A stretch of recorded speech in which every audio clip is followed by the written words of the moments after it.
Olá, meus queridos irmãos, minhas queridas irmãs, uma grande alegria estarmos juntos mais uma vez no nosso programa Testemunho de Fé. Aqui quem fala é o Padre Paulo Ricardo e quero acolher você para nos próximos minutos refletirmos a respeito da Palavra de Deus que a Igreja nos propõe neste quinto domingo do tempo comum.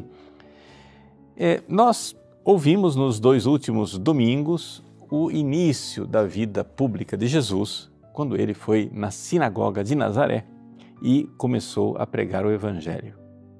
Jesus, até esse ponto, aqui na narrativa do evangelista São Lucas, está sozinho. O Evangelho desse domingo nos propõe a chamada dos seus primeiros discípulos, e não somente os discípulos, aqui o mais importante dos seus discípulos, Pedro, o primeiro Papa, será chamado. Então, São Lucas aqui descreve com bastante detalhes este chamamento, esta vocação de São Pedro.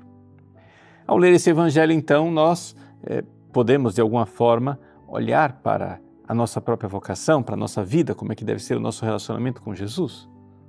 Vamos, então, ver um pouco qual é o esquema do evangelho e fazer a nossa meditação. Primeiro, eu gostaria de, resumir um pouco para vocês, já que você está aí ouvindo esse programa, pode ser que você não tenha o Evangelho em suas mãos. Trata-se do Evangelho de São Lucas, capítulo 5, versículos de 1 a 11. Jesus está à margem do lago de Genezaré, a multidão ao seu redor está lá apertando.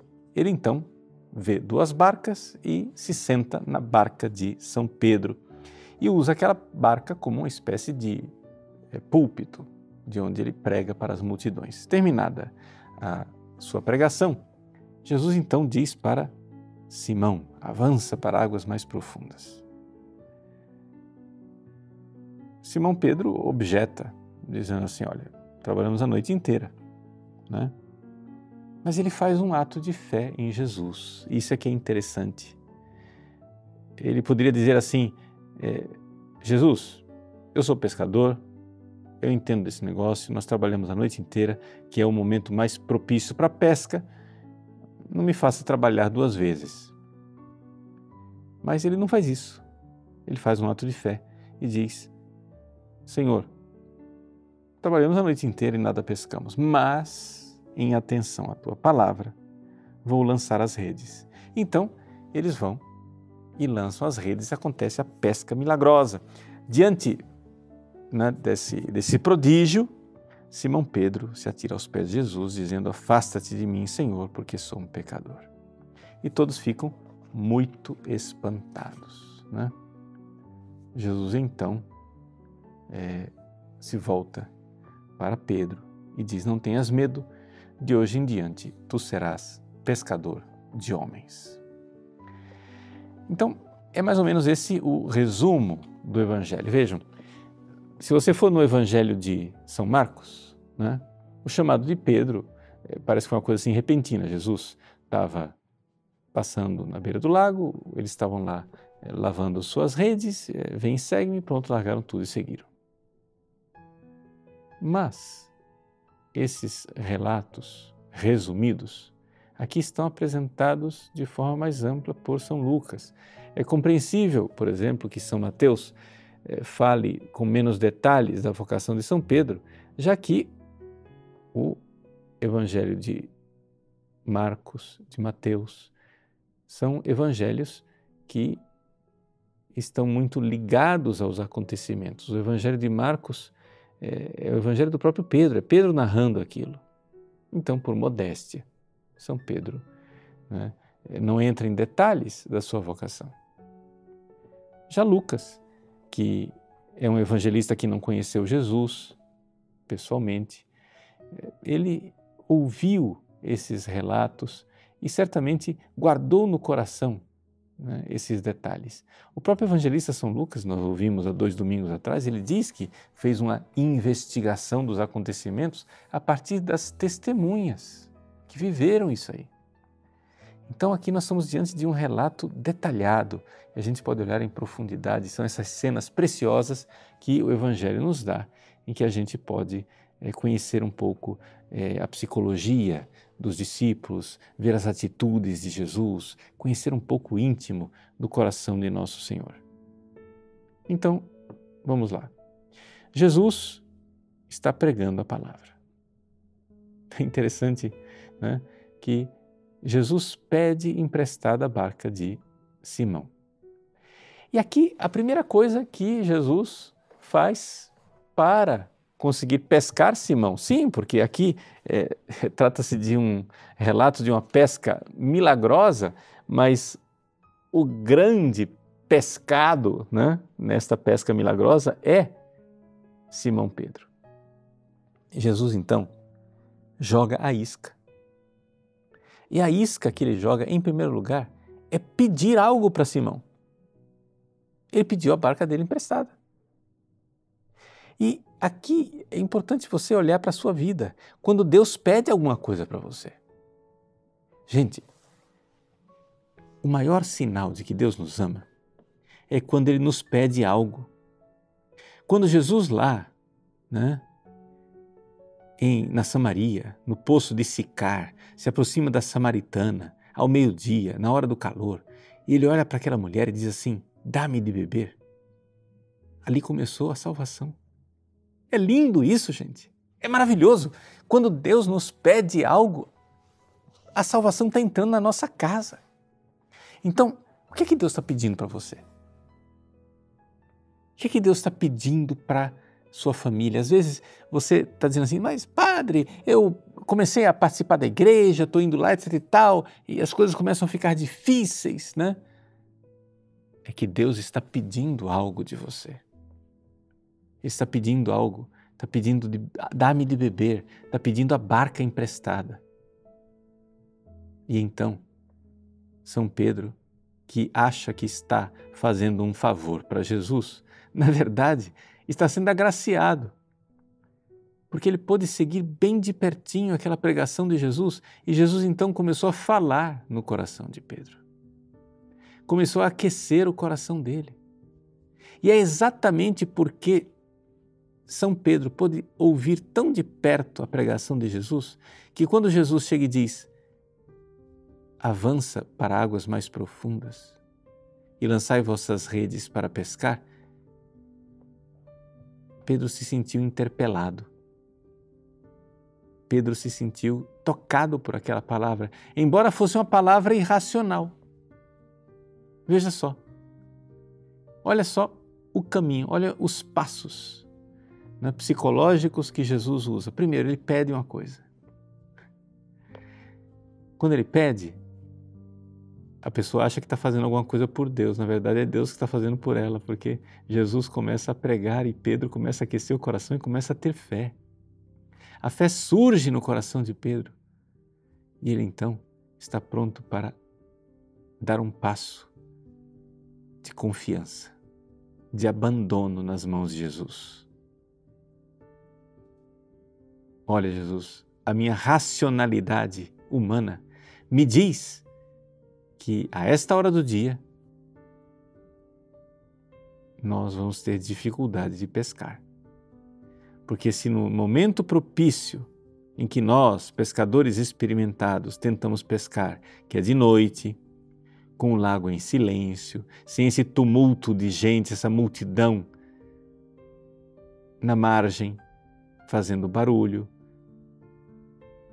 se no momento mais propício nós tentamos pescar e não conseguimos, então é bem pouco provável. Mas tudo bem, Deus é o Deus dos improváveis. Ele está me pedindo essa confiança. Então, em atenção à tua palavra, eis aí, né? Em atenção à tua palavra, vou lançar as redes. E então acontece o milagre inesperado, não é? O sinal. Aqui uma das coisas importantes que a gente vê nos evangelhos. De uma forma geral, né, a regra geral é que Jesus faz milagres para pessoas que já têm fé. Se você for pensar bem, é uma coisa um pouco contrária ao nosso senso comum. Se nós fôssemos Jesus, talvez nós faríamos o contrário, nós faríamos assim, ó, o fulano não tem fé, ele é um ateu, deixa eu fazer um milagre aqui, pá, faz um milagre, o ateu se converte. Mas Jesus não faz isso. Jesus, diante de Herodes que pedia um milagrinho, Jesus ficou calado e não disse nada e não fez milagre nenhum. Mas diante daqueles que criam, daqueles que creem, ele faz milagres. Quantas e quantas vezes Jesus responde diante do milagre dizendo: vai, tua fé te salvou, tua fé te curou. Então, este milagre aqui, ele é resposta da fé de Pedro, uma fé que já tinha surgido. Então, vejam, aqui é uma das coisas importantes para a sua vida espiritual. Muita gente quer se converter, entrar na igreja, seguir a Deus, mas antes de dar o passo, as pessoas querem sinais. Não dá, não funciona, não é assim. Veja, a igreja é como uma casa.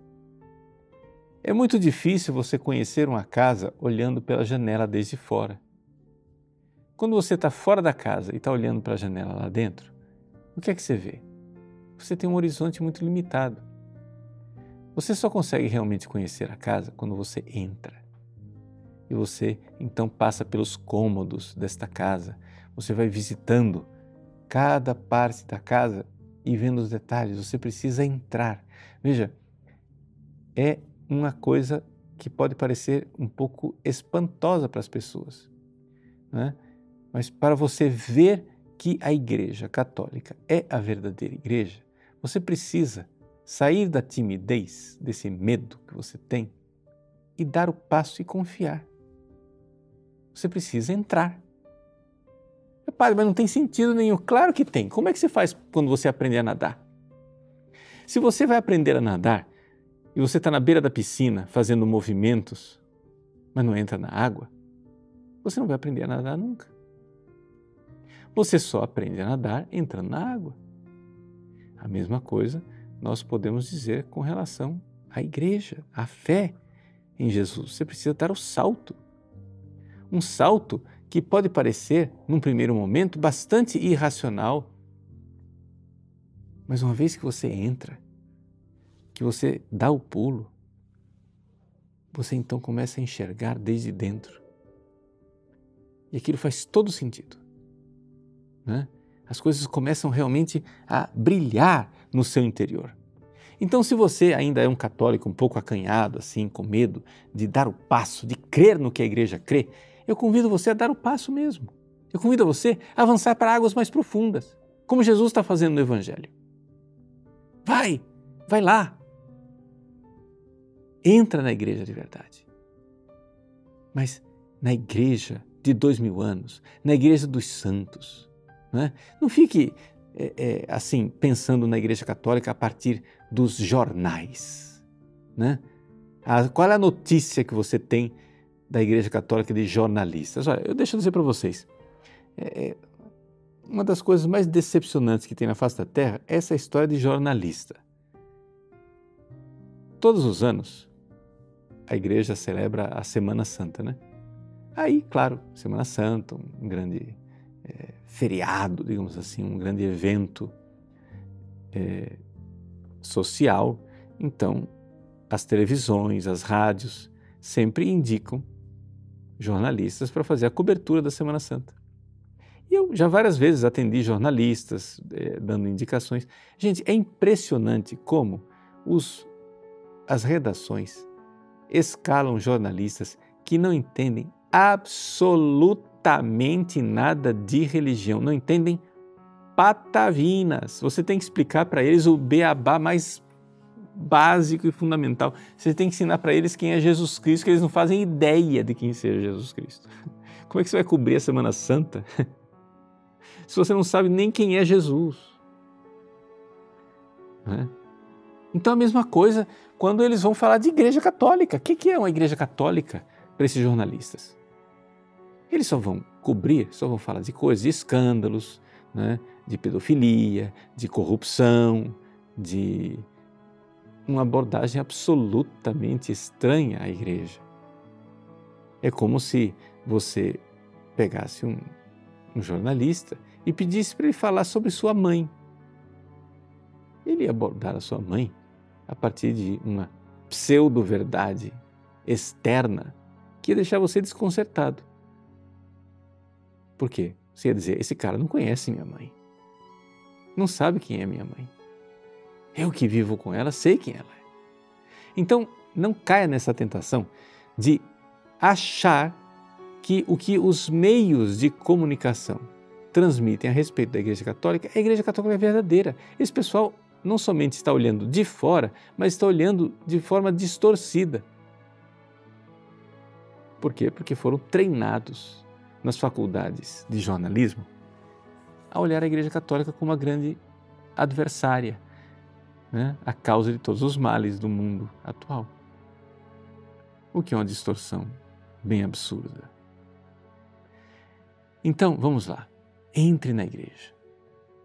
Avance para águas mais profundas. Confie. Veja que os santos confiaram em Jesus e deu certo. Leia a vida dos santos. Leia a vida dos santos que mais lhe chamam a atenção. A vida do Padre Pio, a vida de Santa Teresinha, né? A vida mesmo de São Pedro, que nós estamos aqui narrando nesse Evangelho. Vá conhecer a vida dos santos e você verá que foram pessoas extraordinárias, pessoas de uma grande felicidade interior, apesar dos sofrimentos, de uma grande virtude, de um grande coração. E que é comum na vida de todos esses santos, que eles amavam Jesus, que eles eram parte da sua Santa Igreja Católica. Então, é isso que nós precisamos fazer. Uma vez que você entra na igreja, a coisa se ilumina. Aí vem o milagre. Aí, eu estou dizendo aqui milagre, não é que vai acontecer com a sua vida necessariamente uma pesca milagrosa, mas vem o milagre de uma fé mais profunda, de crer verdadeiramente, porque você, quando entra na igreja e você entra para conhecer a Deus, a primeira coisa, o primeiro passo que acontece é exatamente aquilo que acontece com São Pedro aqui quando ele cai aos pés de Jesus. É que você tem uma visão de você mesmo que você não tinha antes. São Pedro cai aos pés de Jesus dizendo, Senhor, afasta-te de mim porque sou um pecador. Muita gente não tem coragem de dar o passo da conversão, exatamente porque sabe que será doloroso. Por quê? Porque não é possível você se converter sem você olhar para você, sem você olhar para a sua miséria. Isso é doloroso. Sem você olhar para o seu egoísmo, o quanto você é egoísta, o quanto você só pensa em você, o quanto você é materialista. Todas essas realidades precisam mudar dentro de nós. E aí, você está disposto? E aí, vamos lá? Vamos dar o passo? Porque é verdade, dói inicialmente você olhar para você, mas quando você tem o passo da fé, a grande novidade é que não é só você olhando para você, não é você somente olhando para o seu egoísmo, para o seu pecado, para a sua miséria, para suas feridas, mas é também Jesus olhando para você. Jesus olhando para você e você vai então fazer a experiência para o seu espanto, né? Que Jesus não vai rejeitar você. Pelo contrário, veja, diante de Pedro que diz, Senhor, afasta-te de mim, porque sou um pecador, o que é que Jesus faz? Pede para São Pedro ficar mais perto dele. São Pedro, Tiago e João serão, dali para frente, os íntimos de Jesus. Sim, o pecador Pedro. Vão ser os íntimos de Jesus. E ele, então, diz que eles devem ser pescadores de homens. Eles já eram pescadores de profissão, eles sabiam o que era isso. Mas o que é que faz um pescador? Um pescador, ele tira o peixe do seu habitat natural, que é a água, e assim também os apóstolos são chamados por Jesus para tirar os homens da sua água, que é este mundo, ou seja, essa mentalidade mundana, a forma como a nossa sociedade vive, e aí nós nos tornamos diferentes. Essa é outra consequência da conversão. A conversão, ela exige de nós que, apaixonados por Jesus, nós enxerguemos o que é que realmente vale a pena. Então, de repente, esse mundo começa a perder o valor, porque a gente vê a grandeza de Jesus. Uma vez que você conhece o verdadeiro tesouro, aquilo que era bijuteria, ouro falso, aquilo lá perde absolutamente a importância.